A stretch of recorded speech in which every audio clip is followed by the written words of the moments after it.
प्यारे दोस्तों, साल 1992 में हजारों की संख्या में हिंदू कार सेवकों की भीड़ ने बाबरी मस्जिद को ढा दिया। उनका कहना था कि ये मस्जिद मंदिर को ढा करके बनाई गई थी। अब उसी जगह पर एक भव्य राम मंदिर बनकर तैयार हो रहा है। बाबरी मस्जिद को गिराए जाने के बाद पूरे भारत में तनाव की स्थिति पैदा हो गई और अलग अलग दंगों में करीब 2000 लोग मारे गए थे। उसमें से अधिकतर मुसलमान थे। दशकों की कानूनी लड़ाई के बाद सुप्रीम कोर्ट ने 2019 में मंदिर निर्माण के लिए हिंदू पक्ष को जगह सौंप दी थी। तो प्यारे दोस्तों, हम सभी जानते हैं कि 22 जनवरी को क्या होने वाला है। जितनी चर्चा इस बात की हो रही है, शायद देश का बच्चा बच्चा जानता होगा कि 22 जनवरी को क्या होने वाला है। ऐसे में दोस्तों, मुफ्ती साहिब का एक बयान बहुत ही ज्यादा वायरल हो रहा है। आप भी जरूर सुनिएगा, जिसे सुनकर आपके दिल को शायद सुकून पहुंचेगा। तो प्यारे दोस्तों, आज हम आपको एक वाक्य भी सुनाने जा रहे हैं। आज हम आपको एक जिन्नात और एक लड़की के बारे में बताने वाले हैं। जिन्नात ने लड़की के साथ जो किया, उसे देखकर आपकी आंखें फटी की फटी रह जाएंगी। तो चलिए शुरू करते हैं आज का ये वीडियो। प्यारे दोस्तों, एक आदमी सूखे पत्ते की तरह इधर उधर भटक रहा था। उसका नाम मोहम्मद था और अपने नाम की तरह ही वो नेक इंसान था। चलते चलते मोहम्मद थक गया। वो कई दिनों का भूखा था। उसकी आंखों के सामने अंधेरा छा रहा था और कल से उसके हलक में पानी का एक कतरा भी नहीं गया था। अचानक उसकी आंखों के सामने अंधेरा छा गया और वो लड़खड़ाता हुआ जमीन पर जा गिरा। और जमीन पर गिरते हुए उसे हैरानी हुई, क्योंकि एक कमीने को गिरने के लिए बहुत सारी जगह मिल जाती है, लेकिन नेक और ईमानदार आदमी को गिरने के लिए एक पाक साफ जमीन भी नहीं मिलती। वो जहाँ गिरा था वहाँ एक दरवाजा था। मोहम्मद दरवाजा पकड़कर खड़ा हो गया। उसने सर उठाकर दरवाजे की तरफ देखा तो वो एक मस्जिद का दरवाजा था, लेकिन उस दरवाजे पर एक बड़ा सा ताला लगा हुआ था। मोहम्मद की हालत बहुत बुरी थी। भूख की वजह से उसका बुरा हाल था और ऐसे वक्त में आदमी सिर्फ और सिर्फ रोटी के बारे में ही सोचता है। लेकिन वो सच्चा और नेक ईमानदार इंसान था, पक्का मुसलमान था। उसने मस्जिद के बंद दरवाजे को हैरत से देखा और सोचने लगा कि दरवाजा बंद क्यों है। जोहर की नमाज का वक्त हुआ जा रहा है, मगर नमाजी कहाँ है। इतने में किसी ने मोहम्मद के कंधे पर हाथ रखा और पूछा, कौन हो भाई, कहाँ से आए हो? तो मोहम्मद ने जवाब दिया, जी मैं तो अल्लाह का एक अजीज सा बंदा हूँ। उस आदमी ने कहा, हुलिये से तो तुम मौलवी मालूम पड़ते हो। मोहम्मद ने जवाब दिया, नमाज पढ़ना तो अल्लाह को याद करना ही है। मेरा नाम मोहम्मद है। तो उस आदमी ने कहा कि मेरा नाम खुदा बख्श है और यहाँ इस मस्जिद के पास वाले मकान में रहता हूँ और इस गांव की पंचायत का सरपंच भी हूँ। तो मोहम्मद ने पूछा कि भाई खुदा बख्श, ये मस्जिद बंद क्यों है? यहाँ नमाजी क्यों नहीं है? तो जोहर का वक्त हुआ जा रहा है। उसने कहा, क्या पूछते हो मौलवी साहब, एक हफ्ते से मस्जिद बंद है और यहाँ जो मौलवी पहले नमाज पढ़ाया करता था, उसकी एक हरकत की वजह से उसे यहाँ से निकाल दिया गया। उस आदमी ने पूछा, क्या आप हमारी मस्जिद में नमाज पढ़ा दिया करेंगे? तो मोहम्मद बोला, हाँ जरूर, क्यों नहीं। आप मुझे बस एक गिलास पानी पिला दीजिए। जोहर का वक्त हुआ जा रहा है, मैं अजान देकर नमाज का ऐलान करता हूँ। तो वो आदमी जिसका नाम खुदा बख्श था, उसने कहा, आपके चेहरे से तो लग रहा है कि आपने कई दिनों से कुछ खाया नहीं है। पहले आप रोटी खा लीजिए, उसके बाद अजान दीजिएगा। मोहम्मद ने कहा, नमाज पढ़ने और पढ़ाने के लिए रोटी की नहीं, ईमान की जरूरत होती है। नमाज पढ़ने के बाद ही रोटी खा लूंगा। खुदा बख्श ने अपनी जेब से चाबी निकाली और मस्जिद का दरवाजा खोल दिया। दरवाजा खोलते ही मोहम्मद मस्जिद में दाखिल हो गया। इतनी देर में खुदा बख्श एक गिलास ठंडा पानी लेकर आया। मोहम्मद ने फर्श पर बैठकर पानी पिया और उसके बाद वजू किया। और जैसे ही अजान की आवाज गांव वालों ने सुनी, तो गांव के कई मर्द नमाज पढ़ने के लिए मस्जिद की जानीब चल दिए। मोहम्मद की आवाज में एक सोच था। उसकी अजान गांव के हर शख्स के दिल में उतरती जा रही थी। अजान पूरी होने के बाद कई नमाजी मस्जिद के सहन में जमा हो चुके थे। सब लोग नए मौलवी की आमद से खुशी का इजहार कर रहे थे। गांव के लोगों ने ये बात खास तौर पर महसूस की कि नया मौलवी जवान तो है, लेकिन बहुत ही कमजोर है और जवान होने के बावजूद नए मौलवी की आंखों में शर्म है। नमाज पढ़ने के बाद खुदा बख्श अपने घर से खाना लेकर आया और मोहम्मद के सामने रखा। मोहम्मद ने सबसे खाना खाने के लिए पूछा, लेकिन सबने कहा कि हम अपने घर से खाना खाकर आए हैं। ये सुनकर मोहम्मद ने बिस्मिल्लाह पढ़कर खाना खाना शुरू किया। कई दिन बाद उसे खाना मिला था, तो लिहाजा हर निवाला उसके हलक में फंस रहा था। खुदा बख्श बोले कि मौलवी साहब, मस्जिद के साथ एक कमरा बना हुआ है, आप वहाँ रह सकते हैं। मोहम्मद ने कहा कि मैं मस्जिद में नमाज पढ़ने के अलावा बच्चों को कुरान भी पढ़ाया करूँगा और उनको दुनियावी तालीम भी दूंगा।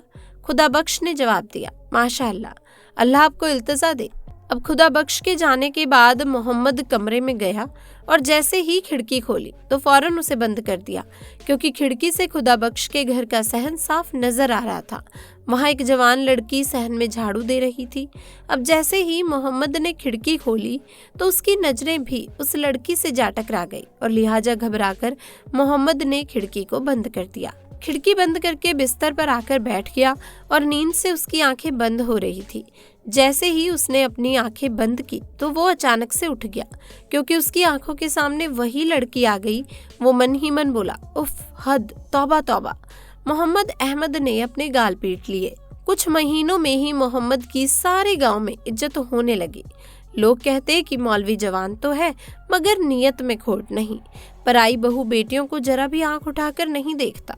और उस दिन के बाद मोहम्मद ने अपने कमरे की खिड़की दोबारा कभी नहीं खोली। वो सारी रात गर्मी में गुजार देता मगर खिड़की ना खोलता। हर नमाज के बाद मोहम्मद अल्लाह से गिड़गिड़ा कर दुआ मांगता कि अल्लाह, मेरी नियत में कोई खोट नहीं, लेकिन ये मजहर जवानी मेरा पीछा नहीं छोड़ती। ये मुझे बार बार बहकाती है। जब तक मैं किसी शरीफ जादी से निकाह ना कर लूं, तू मेरी हिफाजत फरमा, मुझे हर किस्म के गुनाह से बचा कर रख। रोते रोते मोहम्मद की दाढ़ी आंसुओं से तर हो जाती है। एक दिन अजर की नमाज के बाद खुदा बख्श घबराया हुआ मस्जिद में आया। मोहम्मद मस्जिद में बैठा कुरान पाक की तिलावत कर रहा था तो वो कहने लगा, बेटा, जरा मेरे बेटे आशू को आकर देखो, वो अजीब अजीब सी हरकतें करने लगा है। कभी वो अपना सिर दीवारों से टकराने लगता है तो कभी उसके मुंह से अजीबोगरीब आवाजें निकलती हैं। जल्दी चलो बेटा, मेरे बेटे को देख लो, उसकी माँ बहुत ही परेशान है। मोहम्मद खुदा बख्श के साथ उसके घर की तरफ दौड़ पड़ा। जब कमरे में दाखिल हुआ तो उसने देखा कि 14 साल का एक लड़का चारपाई पर लेटा है। उस लड़के के हाथ पैर चारपाई के साथ बंधे हुए हैं। उसके सिरहाने उसकी माँ बैठी हुई है और पास ही में वो लड़की खड़ी है जिसे मोहम्मद ने पहले दिन खिड़की से देखा था। मोहम्मद की नजर पड़ी तो उसने फौरन अपनी आंखें नीचे कर ली और उसने कहा कि मुझे एक गिलास पानी ला कर दो। मोहम्मद को पानी का गिलास दे दिया गया। अब आप लोग दीवार के साथ खड़े हो जाइए और कोई भी मेरे काम में दखल नहीं देगा। इसके बाद मोहम्मद ने आशू के हाथ और पैर खोल दिए और फिर कुरानी आयत की तिलावत शुरू की। मोहम्मद ने बुलंद आवाज में कुरान मजीद की तिलावत शुरू की। मोहम्मद इलाज कर ही रहा था कि आशू के मुंह से एक अनजानी सी कड़क आवाज निकली, कौन है तू, क्यों मुझे तंग कर रहा है? मोहम्मद ने कहा, तू कौन है? इस मासूम बच्चे को जोर से दहाड़ा और बोला, इस बच्चे ने, इसके दोस्तों ने मुझे तंग किया था, परेशान किया, मुझे जख्मी किया। तो मोहम्मद बोला, इस बच्चे ने तुम्हें तंग कैसे किया, तुम्हें जख्मी कैसे किया? तो वो जिन बोला, कल जब मैं इस गांव से गुजर रहा था उस वक्त मैं एक जानवर के रूप में था, तो इसने और इसके शरारती दोस्तों ने मुझ पर पत्थर बरसाए। मोहम्मद बोला कि हाँ, यकीनन इन्होंने गलती तो की है, लेकिन इनकी गलती की मैं तुमसे माफी मांगता हूँ और यकीन दिलाता हूँ कि आइंदा ये कभी किसी बेजुबान को तंग नहीं करेंगे। आशू को सजा मिल चुकी थी, मेहरबानी करके अब तुम इसे छोड़ दो, तुम्हें कसम है। उसने कहा, मुझे कसम मत दो, मैं इसे और भी ज्यादा सजा दूंगा। मोहम्मद बुलंद आवाज के साथ कुरान की तिलावत करने लगा और बचा हुआ पानी उसके ऊपर डाल दिया। पानी डालते ही आशू के मुंह से एक जोरदार चीख निकली और दोस्तों वो तड़पने लगा और कहने लगा, हाय हाय जालिम, मुझे मार डाला, जला डाला, ये अच्छा नहीं किया तूने मौलवी। अभी तो मैं जा रहा हूँ मगर फिर इस गांव में जरूर वापस आऊंगा। इसके बाद मोहम्मद आशू की तरफ बढ़ा और कहा कि तुम अब कैसे हो? तो उसने कहा, मैं ठीक। खुदा बख्श ने कहा कि मौलवी बेटा, तुम्हारा बड़ा एहसान है हम पर। तो मोहम्मद ने कहा, मैंने कोई एहसान नहीं किया, ये तो अल्लाह पाक की कलम का असर है, हालांकि पाक कलम में बहुत ही बरकत है। ये कहकर मोहम्मद ने अपना बैग उठाया और एक कलम और एक दवात निकाली। दवात खोलते ही पूरे कमरे में जाफरान की खुशबू फैल गई।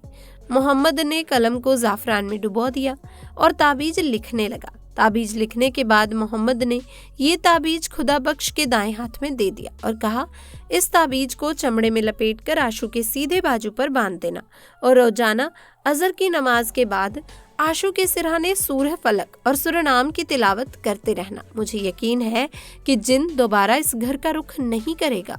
इस वाक्य के तीसरे दिन अजहर की नमाज के बाद मोहम्मद मस्जिद में बैठा हुआ था तो आशु भागता हुआ आया और सलाम करके कहने लगा कि आपको अब्बा जान ने बुलाया है।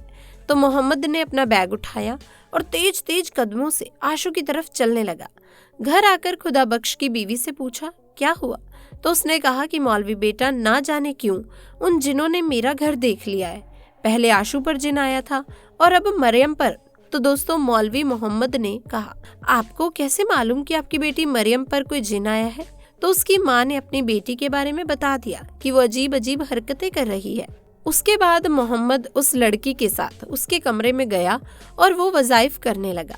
नमाज के बाद मोहम्मद ने कलम और दवात निकाला और ताबीज लिखने लगा। फिर ताबीज खुदा बख्श को दिया और कहा ये ताबीज चमड़े में सी कर मरियम के सीधे बाजू में बांध देना। ये कहकर मोहम्मद ने अपना बैग उठाया और घर से सलाम करता हुआ बाहर आ गया। अगले दिन मोहम्मद मस्जिद में बैठा हुआ था कि उसे दोबारा से आशु बुलाने आ गया। उसकी बहन की तबीयत फिर से खराब हो गई। मोहम्मद दोबारा घर गया तो घर जाते ही उसने कुछ नए लोगों को देखा। वो एक बड़ी उम्र की औरत चारपाई पर बैठी थी जबकि सिरहाने पर एक लड़का खड़ा था। लड़के का कद तकरीबन 5 फुट का था। मरियम की माँ ने कहा आओ मौलवी बेटा घबराओ नहीं, असल में ये मरियम की सास है और ये इसका मंगेतर है। मोहम्मद ने कहा अल्लाह ताला की पाक कलम की बरकत से वो जिनजादी यकीनन मरियम का पीछा छोड़ देगी। कल मैंने जो ताबीज दिया था वो मरियम की बाजू पर बांधा था या नहीं। तो उसकी माँ ने कहा कि मौलवी बेटा मैंने तो रात को ही उसके दाएं हाथ पर ताबीज बांध दिया था, लेकिन सुबह देखा तो वो ताबीज उसके बाजू पर नहीं था। मरियम से भी पूछा मगर उसे भी मालूम नहीं था कि रात के वक्त ये ताबीज कहाँ गया। इसके बाद मोहम्मद जब सबके साथ कमरे में चला गया और इलाज शुरू कर दिया और कुरान पाक की तिलावत और वजीफा पढ़ता रहा और उसे कहने लगा कि तू जिन जादी है, औरत है, इसलिए मैं शराफत से कह रहा हूँ कि उसे छोड़ दे, इसकी शादी होने वाली है। अगर तूने इसे नहीं छोड़ा तो ये सुनकर वो बोली शादी, वो भी इस लड़की की, भूल जाओ, क्योंकि वो शख्स जो इस लड़की से शादी करेगा वो शादी की पहली रात ही दर्दनाक मौत से मारा जाएगा और ये मेरा वादा है और ये पत्थर की लकीर है। दोस्तों आपको बता दें कि यहाँ ये लड़की पर कोई जिन या जिन जादी नहीं है, ये लड़की ड्रामा कर रही है। आप इस वीडियो को देखते रहें, आपको पता चल जाएगा। उसकी बात को सुनकर उसकी होने वाली सास और मंगेतर का रंग सफेद पड़ गया। इतने में मरियम अचानक अपनी जगह से चलती हुई दीवार की जानिब बढ़ी और डंडा लेकर उसके होने वाले शौहर और उसकी माँ को मारने लगी और कहने लगी तू मुझसे शादी करेगा। इतने में मरियम के माँ बाप मरियम से डंडा छीनकर उसको काबू करने में लगे और उसको कमरे में बंद कर दिया। इसके बाद मरियम की होने वाली सास कहने लगी माफ करना भाई साहब, आज मैं ये मंगनी तोड़ती हूँ, मुझे नहीं करवानी अपने बेटे की शादी तुम्हारी इस बेटी से। ये कहकर वो दोनों माँ बेटा अपने घर को चले गए। मरियम के माँ बाप परेशान हो गए। मोहम्मद ने थोड़ी देर इंतजार किया, फिर वो अपना बैग संभालता है और सलाम करता हुआ घर से बाहर निकल गया। मोहम्मद परेशान रहा, उसकी समझ में नहीं आ रहा था कि ये जिनजादी कितनी ताकतवर है जो उसके वजीफे के बाद भी मरियम पर कब्जा जमाई बैठी है। मोहम्मद अहमद के जायली वजीफे का भी उस जिनजादी पर कोई असर नहीं हुआ। दोस्तों यहाँ पर हम आपको फिर से बता दें कि मरियम पर किसी जिनजादी का असर नहीं था, वो तो बस ड्रामा कर रही थी। अगली सुबह मोहम्मद बच्चों को कुरान मजीद पढ़ा रहे थे कि अचानक आशु भागता हुआ आया और कहने लगा कि मौलवी साहब जल्दी चलो, उसकी बहन की तबीयत फिर से खराब हो गई है।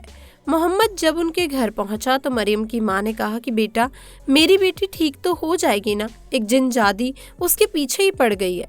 मोहम्मद ने कहा आप फिक्र न करें, ये जिनजादी जल्दी ही मरियम का पीछा छोड़ देगी।